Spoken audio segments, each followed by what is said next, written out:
हाँ जी, तो स्वागत है आपका सिलेक्शन वाली क्लास में। आज है 28 दिसंबर और सुबह के 5 बज चुके हैं।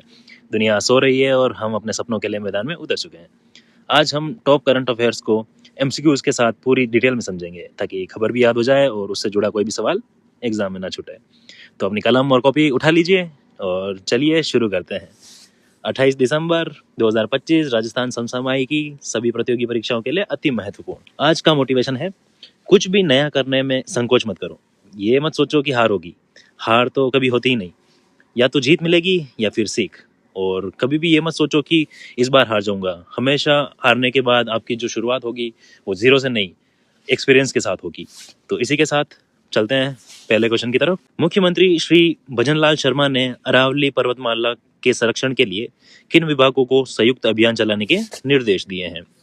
तो आपके ऑप्शन है केवल वन विभाग, वन, खान और पुलिस विभाग, शिक्षा और पर्यटन विभाग, परिवहन और कृषि विभाग। तो इसका दोस्तों ठीक आंसर हो जाएगा वन, खान और पुलिस विभाग। दोस्तों देखिए, अरावली को बचाना किसी एक के बस की बात नहीं है, इसलिए मुख्यमंत्री जी ने कहा है कि वन विभाग पेड़ों को देखे, खान विभाग पत्थरों की चोरी को रोके और पुलिस इन पर डंडा चलाए। जब ये तीनों मिलेंगे तभी माफिया डरेगा। और दोस्तों आपको पता है, अरावली दुनिया की सबसे पुरानी पर्वतमालाओं से एक है। ये उतनी ही पुरानी है जितनी अमेरिका की अपलेशियन पर्वत। राजस्थान में ये सिरोही से शुरू होती है और झुंझुनू तक लगभग 550 किलोमीटर में फैली हुई है। इसे राजस्थान की जीवन रेखा कहते हैं। क्यों? क्योंकि अगर अरावली नहीं होती तो थार का मरुस्थल अब तक जयपुर और दिल्ली को भी रेत से भर देता। ये एक दीवार की तरह रेत को रोके रखता है। अरावली जो है उसकी सबसे ऊंची जो चोटी है गुरु शिखर है। कर्नल जेम्स टोड ने इसे संतों का शिखर कह दिया था क्योंकि यहाँ बहुत से ऋषि मुनि तपस्या करते थे। उसकी ऊंचाई लगभग 1722 मीटर है। और वैसे तो यहाँ से तांबा, सीसा, जस्ता खूब निकलता है, लेकिन सरकार अब ये देख रही है कि पैसा कमाने के चक्कर में हम अपनी इस पुरानी विरासत को ही ना खो दें, इसलिए ये सारे जो है अभियान वगैरह चलाए जा रहे हैं। ठीक है, बढ़ते हैं अगले क्वेश्चन की तरफ। जयपुर जिले में आयोजित होने वाले सांबर महोत्सव का शुभारंभ किस स्थान पर किया गया है? ऑप्शन है गलताजी, जपोक, चौमू या आमेर। तो दोस्तों इसका ठीक आंसर हो जाएगा ऑप्शन बी, जपोक। अब बात करें जपोक की, तो जयपुर में सांबर महोत्सव शुरू हो गया है और इसकी शुरुआत जपोक नाम की जगह से हुई है। उप मुख्यमंत्री दिया कुमारी जी ने वहां खुद जाकर पतंगे उड़ाई और प्रदर्शनी देखी। सांबर झील भारत की सबसे बड़ी खारे पानी की झील है जो जमीन के अंदर है। ये दोस्तों इतनी बड़ी है कि जयपुर, अजमेर और नागौर तीनों जिलों की सीमा बनाती है। ठीक है, इतिहास की बात करें तो ये चौहान राजाओं का मुख्य गढ़ था। इसे पहले सपात लक्ष्य भी कहा जाता था। यहाँ शाकंभरी माता का बहुत पुराना मंदिर है। और दोस्तों आपको पता है सांबर एक रामसर साइट है। यहाँ सर्दियों में हजारों मील दूर से फ्लेमिंगो जानते हो, राजहंस जो पक्षी होते हैं वो आते हैं। ये नज़ारा काफी देखने लायक होता है। और भारत का लगभग 9% नमक अकेले इसी झील में आता है। ठीक है, यहाँ की सफेद कैरिया जो है रात में बर्फ जैसी चमकती है। ठीक है, बढ़ते हैं अगले क्वेश्चन की तरफ। वीर बाल दिवस। दोस्तों वीर बाल दिवस के अवसर पर मुख्यमंत्री जी ने राजा पार्क जयपुर स्थित किस गुरुद्वारे में मत्था टेका? आपकी ऑप्शन है गुरुद्वारा बुड्ढा जोहड़, श्री गुरु सिंह सभा गुरुद्वारा, साहिबजादा गुरुद्वारा, दशमेश गुरुद्वारा। तो दोस्तों इसका ठीक आंसर हो जाएगा श्री गुरु सिंह सभा गुरुद्वारा। ऑप्शन बी जो है इसका करेक्ट आंसर हो जाएगा। अब इस दिन की क्या महत्वता है वो बात करें। 26 दिसंबर को वीर बाल दिवस होता है। इस मौके पर मुख्यमंत्री जी जयपुर के राजा पार्क वाले मशहूर गुरुद्वारे में गए थे। उन्होंने वहां मत्था टेका और प्रदेश की शांति के लिए अरदास की थी। ठीक है, 26 दिसंबर याद रखना आप। ठीक है, ये दिन दोस्तों गुरु गोविंद सिंह जी के उनके छोटे साहिबजादे जो हैं उनकी याद में मनाया जाता है, जिन्होंने मुगलों के सामने सिर नहीं झुकाया था और दीवार में चुनवा दिए गए थे। आपको पता ही होगा इसके बारे। सिख धर्म में सेवा की बड़ी अहमियत है। राजस्थान के गंगानगर और हनुमानगढ़ में सबसे ज्यादा सिख आबादी रहती है, जिसे राजस्थान का पंजाब भी कहते हैं। ठीक है, इसमें से एक प्रश्न यहाँ भी बनता है कि राजस्थान का पंजाब किसे कहते हैं? तो आप ये याद रखना कि गंगानगर और हनुमानगढ़ ऑप्शन में हो तो उनको करेक्ट करना। ठीक है, साहिबजादा जोरावर सिंह और फतेह सिंह के बलिदान को अब पूरी दुनिया मोदी जी के वीर बाल दिवस वाले फैसले के बाद बड़े स्तर पर जान रही है। ठीक है, और नहीं जान रही है तो इसके माध्यम से भी जान पाएगी। राजा पार्क का यह गुरुद्वारा जयपुर की सबसे बड़ी सिख धार्मिक संस्थाओं में से एक है। यहाँ की लंगर सेवा और अनुशासन अनुकरणीय है। नेक्स्ट क्वेश्चन है, सांबर महोत्सव का उद्घाटन किसके द्वारा किया गया? सांबर महोत्सव। ऑप्शन है मुख्यमंत्री श्री भजनलाल शर्मा, उप मुख्यमंत्री एवं पर्यटन मंत्री दिया कुमारी, राज्यपाल या मुख्य सचिव। तो दोस्तों इसका ठीक आंसर हो जाएगा उप मुख्यमंत्री और पर्यटन मंत्री दिया कुमारी। देखो भाई, याद रखना कि इस बार सांबर महोत्सव का फीता मुख्यमंत्री जी ने नहीं बल्कि हमारी उप मुख्यमंत्री दिया कुमारी जी ने काटा है। वो खुद जयपुर राजघराने से हैं और अभी उनके पास पर्यटन विभाग की भी जिम्मेदारी है। उन्होंने वहां जाकर हस्तशिल्पियों से बात की और उनके बताए सामान की तारीफ भी की। इससे हमारे स्थानीय कलाकारों का हौसला बढ़ता है ना। इस मौके पर उन्होंने एक डाक कार्ड मतलब पोस्ट कार्ड भी जारी किया। आजकल के डिजिटल जमाने में डाक कार्ड जारी करना पुरानी यादों और पर्यटन को जोड़ने का एक नया तरीका है। दिया कुमारी जी का मानना है कि सांबर को इको टूरिज्म का बड़ा केंद्र बनाया जा सकता है, जहां लोग आकर नमक की खेती और पक्षियों को देख सकें। सांबर महोत्सव कराने का मुख्य कारण ही यही है कि लोग हैं इस विशाल झील की अहमियत को समझे और ये झील राजस्थान की खारे पानी की सबसे बड़ी स्रोत है ना। बढ़ते हैं नेक्स्ट क्वेश्चन की तरफ। राजस्थान लोक सेवा आयोग आरपीएससी द्वारा राजस्थान लोक सेवा आयोग आरपीएससी द्वारा जारी कैलेंडर के अनुसार प्राध्यापक यानी कृषि एवं कोच भर्ती परीक्षा 2025 का आयोजन कब किया जाएगा? ऑप्शन है 12 से 18 जुलाई, 31 मई से 16 जून, 30 अगस्त या 15 नवंबर। तो दोस्तों इसका ठीक आंसर हो जाएगा 31 मई से 16 जून। ऑप्शन बी जो है इसका करेक्ट आंसर हो जाएगा। भाई देख लो, तैयारी खींच लो, आरपीएससी ने कैलेंडर जारी कर दिया है। कृषि प्राध्यापक यानी कि टीचर और कोच की परीक्षा अगले साल मई जून की गर्मियों में होगी। आपको पता ही होगा आरपीएससी का ऑफिस अजमेर की गुगरा घाटी में है। इसकी स्थापना अगस्त 1949 में हुई थी। इसके पहले अध्यक्ष जो हैं एस के घोष थे। संविधान के अनुच्छेद 315 में लिखा है कि हर राज्य के लिए एक लोक सेवा आयोग होगा। अनुच्छेद भी याद कर लेना आप, ठीक है, एक बार इसको तो याद ही कर लेना 315 को, ठीक है। इसमें लिखा है कि हर राज्य के लिए एक लोक सेवा आयोग होगा। तो ये एक संवैधानिक संस्था है, कोई प्राइवेट बोर्ड नहीं है, ठीक है।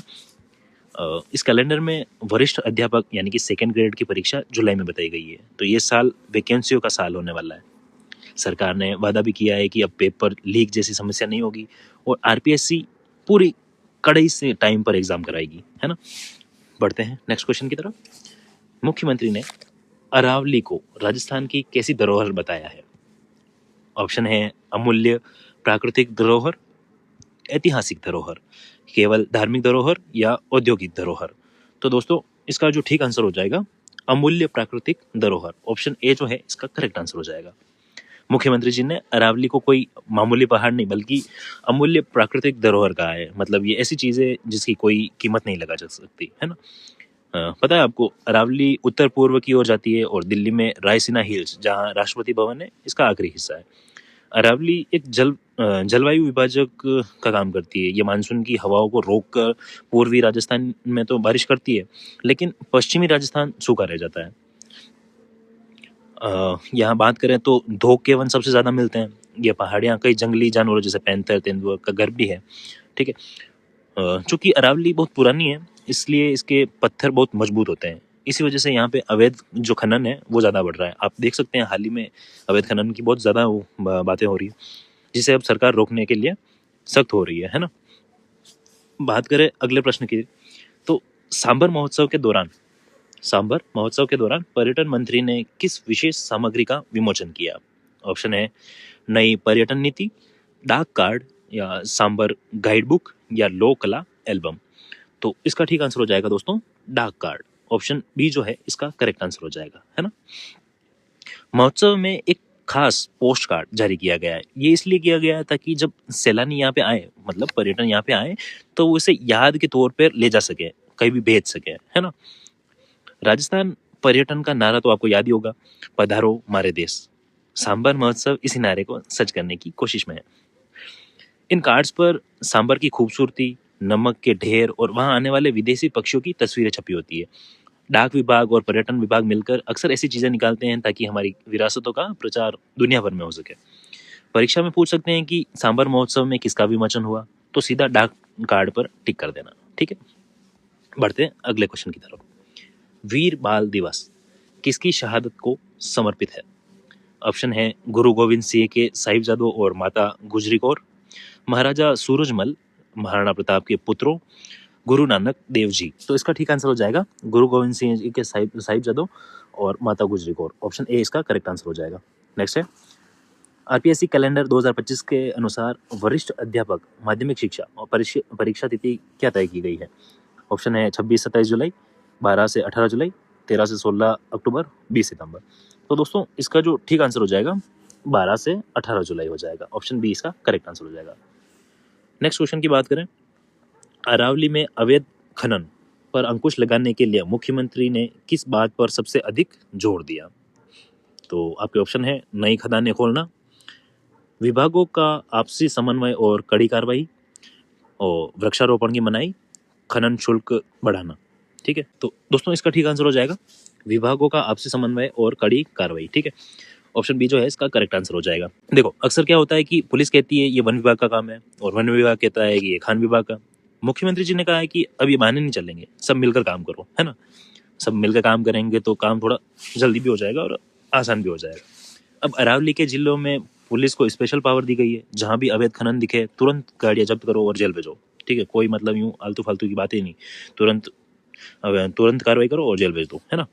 सरकार अब ड्रोन का भी इस्तेमाल कर रही है ताकि उन ऊंची पहाड़ियों पर भी नजर रखी जा सके जहां इंसान आसानी से नहीं पहुंच पाता। ठीक है, पर्यावरण संरक्षण अधिनियम के तहत अब पहाड़ों से छेड़छाड़ करने वालों पर भारी जुर्माना लगाने की तैयारी है।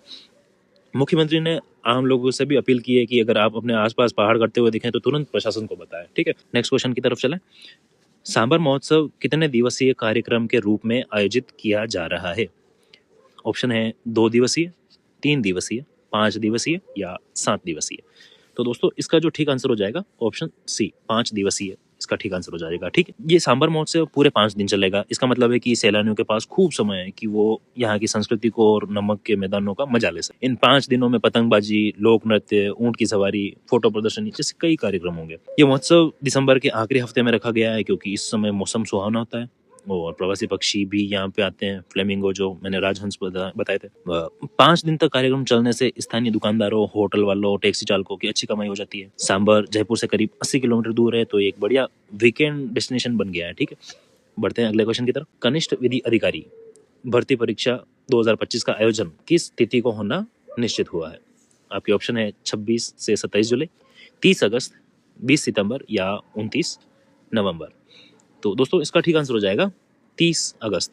ऑप्शन बी जो है इसका करेक्ट आंसर हो जाएगा। अब बात करें कनिष्ठ विधि अधिकारी, तो कनिष्ठ विधि अधिकारी की तैयारी करने वालों डेट नोट कर लो।